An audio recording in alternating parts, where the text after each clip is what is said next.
乡亲啊，继续是这个政坛消息。明年的1月13就要投票来选总统，哪另两党要派家出来车拼，将做注目的焦点。来看新检调，民进党党主席的副总统赖清德，早起是来登记着民进党内的总统初选。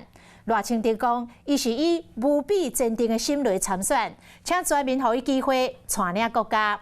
赖清德讲，台湾位于印太第一岛链的关键位置，面对中国的恐吓，台湾伫生存发展的关键时刻，要持续来坚守民主阵营，确保台湾的安全。讲上紧3月17，民进党就会确定要派者出来选总统。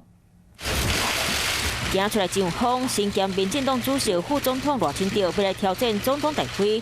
第2024提名76小组调集人潘明安，副总统办公室主任陈嘉仁陪同之下，今日透早来到民进党中央登记2024总统党内初选。不过，就伫咧赖清德登记之前，洪都拉斯总统卡斯楚伫咧 Twitter 发文，讲要来找找和中国建立正式关系。今天，我则是以无比坚定的心。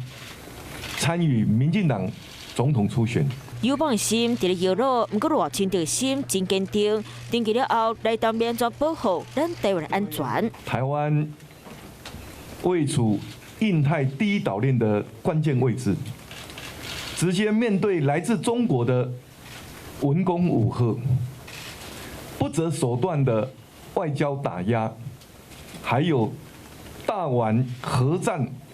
两手策略的种种威胁，我们必须要团结一致，持续壮大台湾，坚守民主阵容，确保台湾的安全。头家镜头，赖清德甲台湾人发声，请回机会，徛在咧前线，带团队建设国家，守护民主台湾。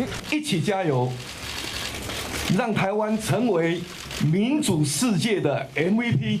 总统怎么看洪都拉斯可能跟台湾断交？民进党总统初选领表登记到这礼拜5煞，行政院长陈建仁已经讲未登记。民进党敢真正敢有赖清德一个人参选？这礼拜5得知。有事没事赶紧转开华视，还没有订阅华视的 YouTube 频道吗？赶紧按赞、订阅、开启小铃铛，我们华视 YouTube 见。